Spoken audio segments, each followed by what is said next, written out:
You watched the debate, though. Yes, I did. What'd you think?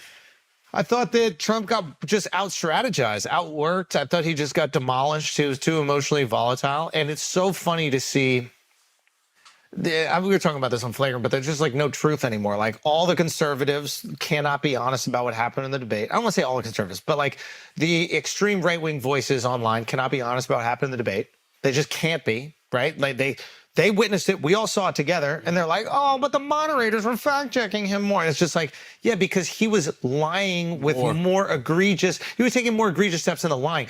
Kamala lies, but with enough truth that like, you can fact check it, but it's technically maybe true, but it isn't, it's not in Trump good is faith. like, they're aborting babies at 9 months. Or after. And even when the babies come, they execute the babies. Or after. What? Exactly. So, but what she did strategically that I thought was so brilliant, because she started off bad. Right, she looked nervous. She looked uncomfortable, and he started off too scripted with the first question. She didn't even answer it. She came out the gate. I was raised by a middle school mom. Shut up. Yeah, that wasn't and he started out phenomenal. He was strong. He was deliberate. He was professional. I never saw that once. Oh no, I thought he started out. And I was like, oh, he was weak and wrong the whole time. No. What I text you, Chris? I did. What I text? I said, but my God, first round knockout. This is where you're gonna lose everybody, because I think it's important to not be biased. I think I'm not being biased. No, you might not be aware of it, but I think you are being biased. I am not. Even from the handshake, he ran from the handshake. Now you look at it. You paid. He didn't want to shake her hand. You paid. By the way, they said that was the first time there was a handshake. They said that was the first time there was a handshake at like three different debates. You're paid by the Democrats. You paid. Say what you want. You paid. Look, you paid. That looks strong to you. You paid. The point that I'm trying to make is, if we're being objective, Trump starts out great. He starts out strong. Never. Where? Don't tell me what he said strong. Like he starts out calm and he's on point for the things he wants to say. Okay. I agree with what Alex says 100%. Right. Okay. Everything. He's not defensive. He's not emotionally volatile. He is not backpedaling at all. He is moving forward. He is driving. He's in the driver's seat. He has strength and he has confidence. He feels confident and with self-esteem. Jesus Christ. Wait for it. Kamala goes, I want to invite you all to one of Trump's rallies. Before that. Wait for it. No, before that. Let me just get my point out, and then you tell me yours. I want you to invite to his rallies where there are people that are walking out, they are leaving. Trump melts after that. Melts. Within 30 seconds of that, he goes, they're eating dogs in Springfield, Ohio. And from the rest of the debate, he is on defense, fighting for his life, trying to stay above water. He cannot be confident. He cannot. And the reason I brought up the confidence, he is feeling insecure. The imposter syndrome is kicking in. He's feeling like he's not taken seriously. And then he falls back to this boorish technique that I think Americans are just over by now. It's just like, the world is falling apart and everything is going to destroy. America sucks. They made America the worst country in the world. And I was telling them on Flagrant, like, you can only tell me my country is trash like a few times before I start going, yo, watch your fucking mouth, yo. Watch your fucking mouth. Don't back away from your MAGA patriot leader. Don't you dare. I hate you. Don't you dare. I hate that. I mean, He's the guy. That's you too, so can't you say can do it. he was the biggest patriot a month ago, standing up with his fist in the air, flag behind him. You can't tell him he hates the country now. I hate this. This is why I hate this. This is why. You know what? Because he doesn't hate the country. This is why there's no point in being objective, because you think he hates the country? No, Charlamagne. What I'm trying to say is, like, the rhetoric is exhausting. This has been the exhausting thing about the rhetoric towards Trump is exhausting too. They're both exhausting. It's exhausting hearing you every week. He's the end of democracy. He's the end of democracy. Democracy's gonna fail. Don't try to switch it up now. Listen, it's exhausting. It's exhausting. Don't try to switch it up now. Welcome to the club, Schultz. I'm glad Schultz finally realizes Donald Trump's rhetoric is old and tired. By the way, the confidence been gone since he got shot at. I've been telling y'all that for 3 weeks. Which is reasonable. I've been telling y'all that for 3 weeks. He looks like he doesn't want to do it no more. It's what y'all saw last night, I'm like, I saw this for the past But month or two. I never pushed back on you when you said that. I thought that was good. What I'm doing is right now, I've been someone who is very enticed by Trump. I like the idea that he's not the establishment candidate. I'm kind of annoyed with the establishment. I think if you don't exactly like what's happening in America now, you can't continue to elect the establishment people, because then you're going to get the same thing that's been happening that you don't like. Usually the system is you have a Kamala or you have a Bush. You have a Clinton or you have a Bush. You have an Obama, you have a Bush. You have two people that are going to make sure that the big corporations get their pound of flesh. Trump comes in and then he throws a wrinkle in the system. The corporations go, I don't know if I'm going to get my pound of flesh. Now, it could be that Trump is like, I would love to give you your pound of flesh. Just elect me. I'll give you all the pound of flesh. That could be the case. But they're like, I'm not taking that risk. I want us to put that girl in who's definitely going to give it, or Biden who's definitely going to give it, or any of these past people who are definitely going to give it. So I'm enticed by this person who's an outsider who might change certain things in the country that I would like to be changed. That being said, I can acknowledge if he gets dog walk in a debate. He got dog walk. And that's why I said when y'all talk about the confidence and the self-esteem, I haven't seen Trump have confidence and self-esteem in 2 months.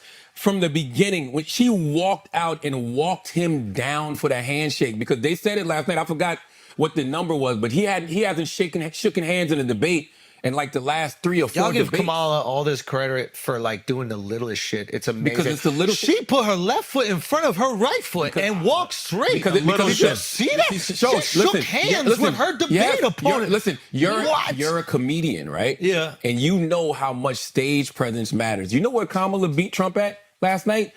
In the TV world, because all that shit matters. Trump usually wins that battle. Well, Trump usually wins any battle in front of a camera. I'll tell you why. Without the audience, this is my suspicion on Trump. And I think Chris could probably speak to this much. Trump, as famous and successful as he's been, has not really been taken seriously. Oh, that's a fact. He's kind of been I got billionaire homies in New York who told me that years ago. Now that's great. That's a fact. That's great that you brought that up. He's never really been in. Never. And he knows. Always been a joke to them. Yes. But he knows, but he wants to be in, desperately wants to be in. And he is incredibly entertaining to people. There's no question. You can't question it. So he justifies his position in the world through the numbers, the amount of people who watch his shows, the billions of dollars. He'll keep telling you multiple billions of dollars, all the actual buildings that he's erected. Those are the justifications. But deep down, there's a little part of him that feels like he's not accepted by his contemporaries. That's a fact. Okay. When she said that people are walking out of the rallies, that imposter syndrome kicked up big, and the emotional volatility came after that. He's like, wait a minute. Are people going to know it's the king's clothing or whatever that? The emperor wears no clothes. The emperor wears no clothes. And it's like, are people going to think that? Are people going to know that this is a facade? But he knows. But here's the thing. Regardless of if he thinks that he's an imposter or not, he's made a company that made billions of fucking dollars. He became president of the United States. He's accomplished more than most humans will ever accomplish in history. Still didn't get the respect. But that's what I'm saying. There's a little thing in his head going, hey, am I not taken seriously? When she said that, I think it tapped into that. Now, here's the thing. When he has a live audience, okay, he can charm and entertain that audience, much like a comedian can charm and tape the audience. And that audience laughing quiets that little insecurity in a comedian's brain. Am I funny? I don't know if he does it with this set, though. Well, look, I'm going to get to that. When a comedian gets that laugh, we're like, oh, yeah, I am funny. That's right. I am. Of course. The imposter syndrome is gone. I believe it 100%. When he's debating without an audience, and she says something like that, and he doesn't have the audience to laugh and make him feel good and make him feel loved and uplift him and quiet that little voice of insecurity in his head, he starts to melt. And she found the thing to say, and he could not emotionally recover from that. Is that why he went on his podcast tour the past month, to learn how to entertain in front of an audience? Without the audience. You're saying without the audience. Without an audience, yeah. Without the audience. Maybe. I mean, I just think that podcasting is just where the people are now. But, that too.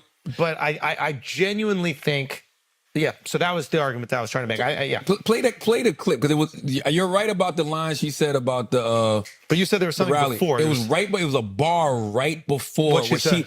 First of all, every trap she laid for Trump, fell right in. he fell for. He can't That's help why himself. I'm telling you, the handshake. One of the most important things Kamala did last night was everything she did off camera. When she walked up to him and went after him for the handshake. Like, he kept going and tried to go behind his podium. She was like, no. What's up? Kamala Harris, let's have a nice debate. Wow, right? That frazzled him a little bit. I know it did, because he was like, oh, she's not scared of me in any way, shape, or form. And every time they had the cameras on her when he was talking and she wasn't, it was beautiful. Yep. She was like, he's lying. He's lying. He's like shaking his head no. Meanwhile, go back to Biden. Yeah. She was engaged. It was like offense, defense. She was engaged on both sides of the ball every single time. Play the clip right before she talks about the rallies. It's the same piece, but it's is it this one? She said right before that, you're going to hear this guy lie tonight, unprompted, about basically her stance on immigration. That's what said it. And then she goes, but let me tell you this.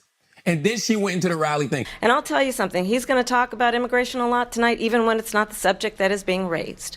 And I'm going to actually do something really unusual, and I'm going to invite you to attend one of Donald Trump's rallies, because it's a really interesting thing to watch. You will see during the course of his rallies, he talks about fictional characters like Hannibal Lecter. He will talk about windmills cause cancer. And what you will also notice is that people start leaving his rallies early out of exhaustion and boredom. And I will tell you, the one thing you will not hear him talk about is you. You will not hear him talk about your needs, your dreams, and your desires. And I'll tell you, I believe you deserve a president who actually puts you first, and I pledge to you that I will. So it was a two-piece that he got hit with, because he was like, oh shit, that is part of my motherfucking game plan, to come in here and just keep bringing up her record on the border for no reason. He had already started the game plan. Yes! Yep. And she shut that shit down immediately from the Eminem gate. 8 Mile. And it was an Eminem and 8 Mile. Yep. Not really, because she's not taking the power out of his hands by saying, yeah, I'm bad at the border. But took away a lot of his arsenal by saying, look, this is what he's going to say. She's going to say, he's going to say lies about my record. Yeah.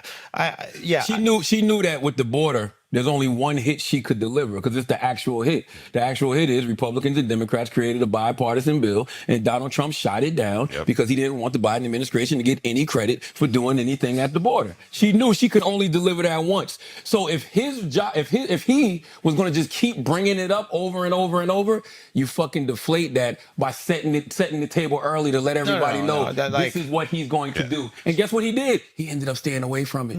He didn't go at it. He ended up staying away from it. She completely outclassed him in every single way, but most importantly, outstrategized him in the debate. I can say that objectively as someone who's not a Kamala supporter. Yeah. Like, I haven't really heard much from her policy-wise that I'm like, I really like this. I think this is great, and I want to support this. You don't support rebuilding the middle class? They've been rebuilding the middle class for the last 40 years. Does it feel rebuilt yet? This is what they say every single election cycle, right? Like, I don't know what the middle class is anymore. There you go. I think we might be middle class. We might be. I'm not even joking. No, we might be. I'm not even joking. I think we might be middle class. Y'all not middle class. All right? No, I'm not. No, I'm not joking, yo. I was looking at this chart the other day, and that shit. He's not middle class. I'm not sure, This bro. motherfucker right Bro, here. I'm not. I'm really. You know how many people sure, you pissing off right now? I'm just The telling whole you the middle truth. class. I'm not sure. I was looking at this chart the other day. You saw that chart that Duval posted? Nah. We might be middle class, yo. But okay, you're not. I know that for a fact. The rest of us might be, but you're not. For sure. Hey, you're lying. You're lying right now. You're telling the people that there's dogs being eaten in Ohio. Okay, I've been to your shows. All right. You don't think there's one dog being eaten in Ohio? Like, what an absurd thing to say, that not a singular dog is being eaten. Of course, somebody's crazy and eating a fucking dog. It might not be the migrants, but listen, somebody's gonna eat a dog. I would give, if Donald Trump had did anything good last night, I would give him his props. I've done it before. There was nothing good last night. And you said something about the right-wing pundits on social media. Pleasantly surprised that Fox News last night was giving it up. I think even Elon was like, he'll do better next time or something like that. There's not going to be no next time. Well, I don't think he would debate her again. Especially after his rhetoric today saying, hey, she only wants a rematch because I beat her. The polls are saying I beat her 92-8. What polls are saying that? So here's a perfect example. If you are a Republican and you actually care about your party. Talk that talk.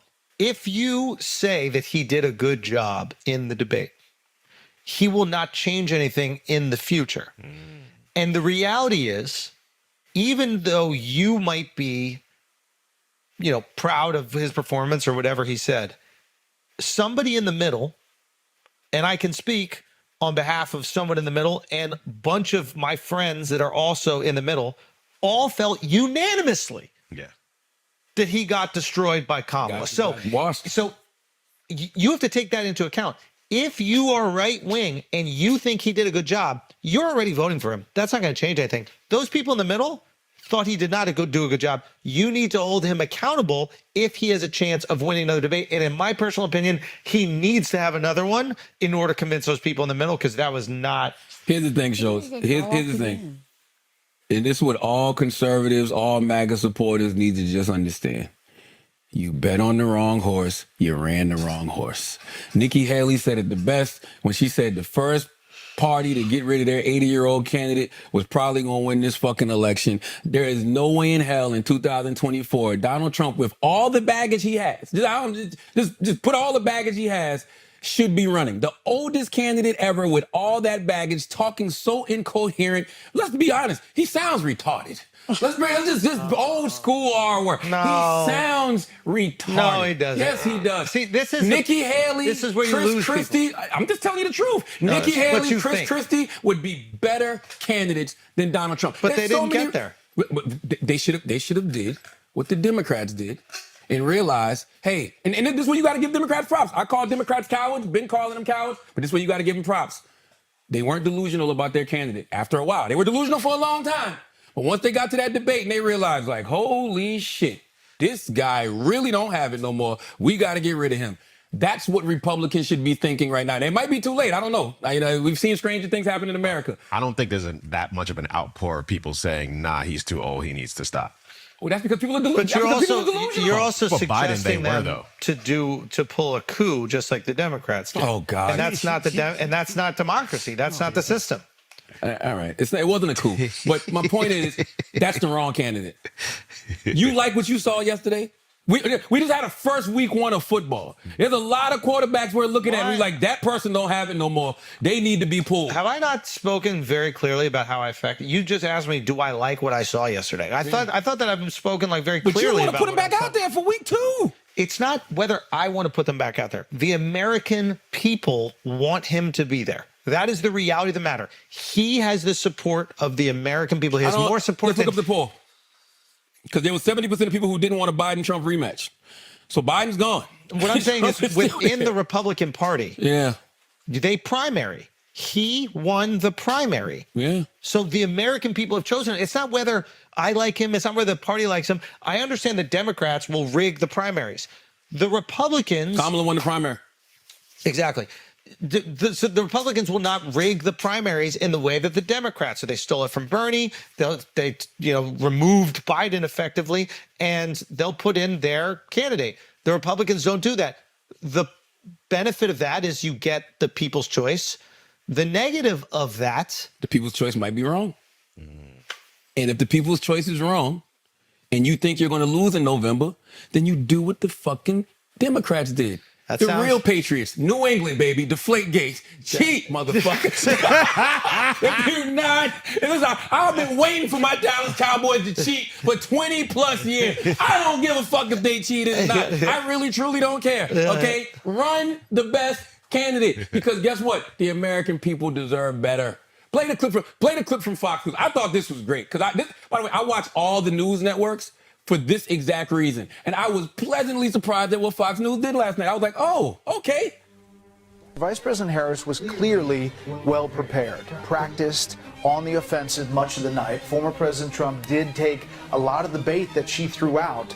Make no mistake about it, Trump had a bad night. He rose to the bait repeatedly when she baited him, something I'm sure his advisors had begged him not to do. And we heard so many of the old grievances that we'd long thought that Trump had learned were not winners politically. And there they all were, talking about how he didn't lose the election and all that. I mean, so my sense is that she came out of this in pretty good shape. But for tonight, at least, this was pretty much her night. You're saying she had a good night? I'm saying she certainly did. This what has to be thought of by supporters of Donald Trump and people in that campaign as a disappointment. I got reaction from Republican friends. The two common things were train wreck and he needs this to end. She conveyed the calm. She conveyed a preparation. She was tenacious on Russia. She had clarity about the future of the country. He was a little too gloomy, I thought. And when asked, I saw around the table, I've never heard Donald Trump not be definitive about a set of plans. He said, I have concepts of a plan. Here we are, 56 days from an election. You've been president before. He's got to recover from this. This was rough.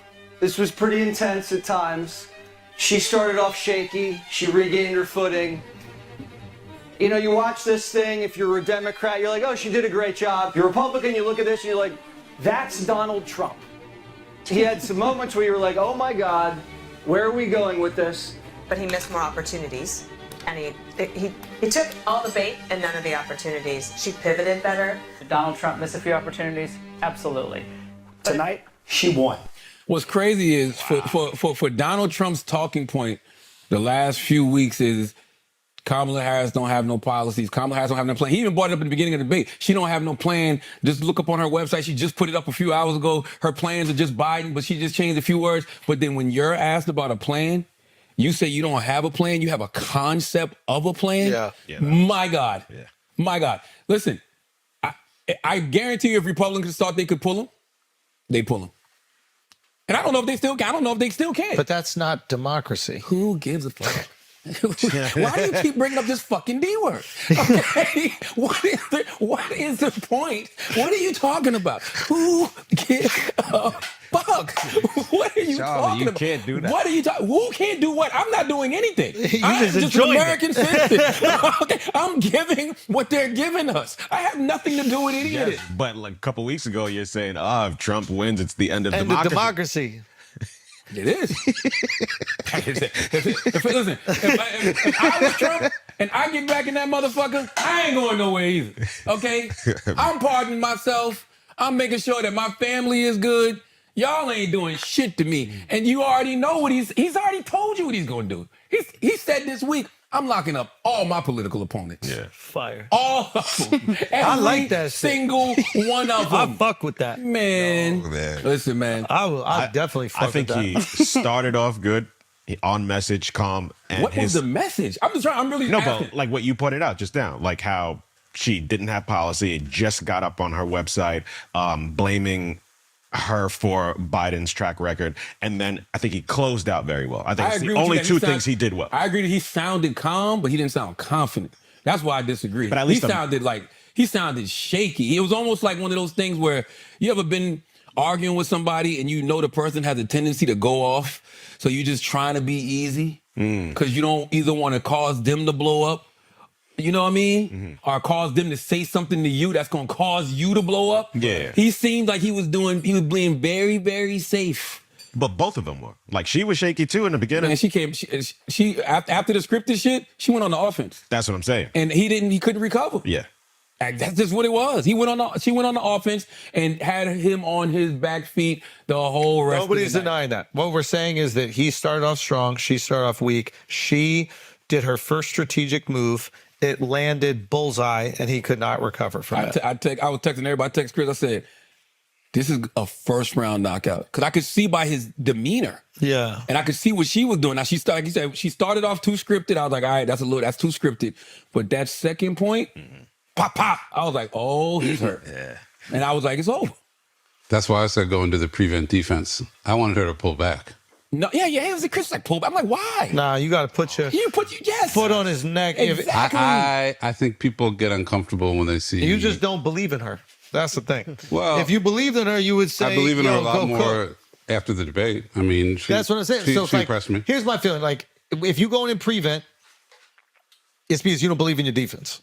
Yeah. Well, no, I think it's more my concern about, I think there's still something about a woman especially a woman of color, really giving it to somebody like Trump, that all of a sudden makes some people uncomfortable. Who gives a fuck?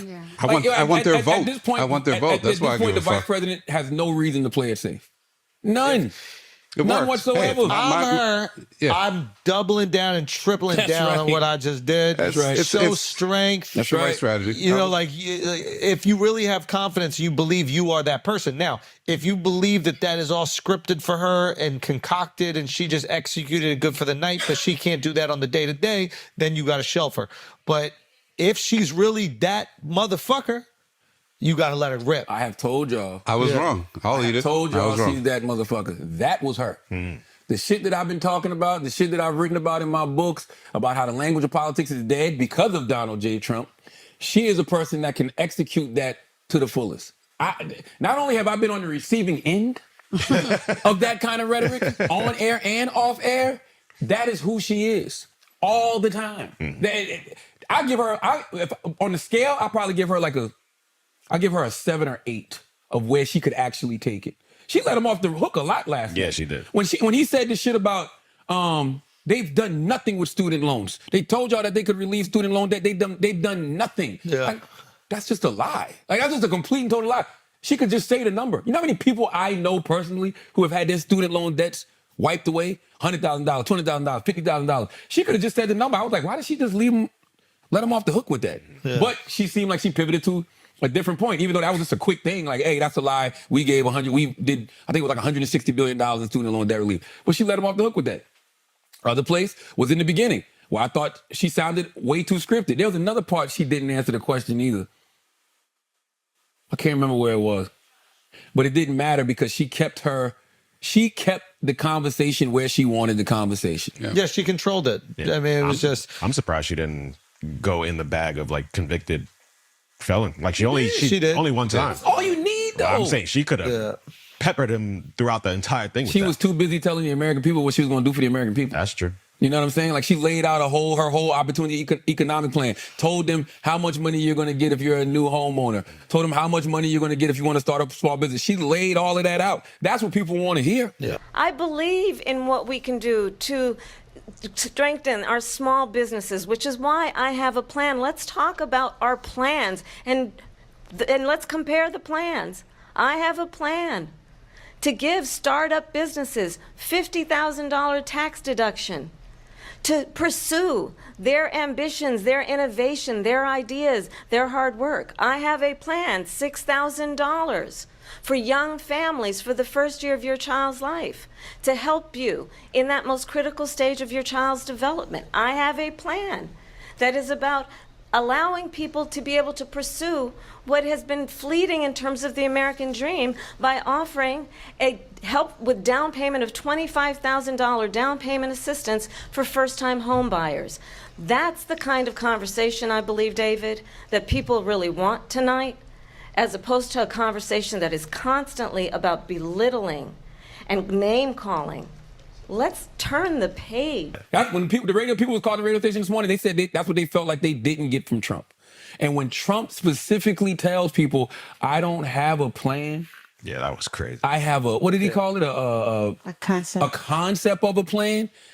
That's what so many men tell women after summer's over. When you're having your summer fling, and then women want the summer fling to turn into something for the fall and the winter, what are we? Are we in a relationship? We're in a concept of a relationship. You know what I mean? That shit don't fly, bro. Yeah, I know. That shit don't fly. I was at a watch party, at a bar, and when he said that, all the Republicans just like face palm. They just shook their head. They were so tight, man. Democrats were on it for the most part. There was a lot of motherfuckers still lying after the debate. But for the most part, the Democrats that mattered were honest. They were honest enough that they got him out of there within a week. People got to start being honest. They got to start being honest. Is this the person that you want? And by the way, the election hasn't been won yet. No need for motherfuckers to spike the football. Of course not. The election has not been won. But I don't see him growing his base. That debate last night wasn't for the bases. The bases have made up their mind. That was for the undecideds. That was for the independents. I think there's a lot of undecideds and independents that's like, we voting blue this election. They said that she raised $6 million or $7 million in the first hour, and 71% of the donors were women. Wow. Why do you think that was? That's another thing. Because this motherfucker's talking about aborting babies at 9 months. Right. Or after birth. And after birth. That's not an abortion, it's a murder. Yeah. Another. After the debate, I saw multiple people immediately go to their phone and donate it. Wow. Multiple people in the bar did it. Yeah. Really? Yeah. Well, I mean, Immediately right after the debate. I mean, look, the economy is Who's the that? biggest issue. What's that? The female moderator. Her name is Lindsay Davis. Salute to Lindsay. I think Lindsay interviewed me on ABC News. Absolutely stunning. Yeah, Lindsay did a good job. I thought they both did a good job. I thought it was brilliant that they kept letting Trump, that they kept breaking the rules for Trump. Because I was the person who said they should have just kept the mics open the whole time. Because you know he's going to do that. Every time he started talking off mic, they turned his mic on. Because they knew he was just going to be saying some wild shit. Yeah. Let him. But the moderators are like an interesting example of how people just see these things through their own prism, right? Because I was watching right-wing Twitter and the narrative was it's Trump versus Harris and ABC. Yeah. Right? Like that's all you saw. But then if you went to like the far left, it was like ABC's against Trump. They keep letting him talk over her and they're not turning on her mic, but turning. So everyone's just kind of like filtering this through. I mean, I can see it both ways, right? Like I feel I like thought they actually did a fair job across the board. They didn't jump him because they were Right. just simply fact checking him. It's a fact check. They fact checked him heavier than I've seen in other debates. No doubt. But they turned his mic on, and that wasn't supposed to happen. Every time he talked off mic, they turned his mic on. To me, that's what people should be saying. Like, oh, they want him to embarrass himself. Like instead of looking at it and saying, oh, he's cheating. Are they cheating for Trump? They should be like, no, they're letting him embarrass himself.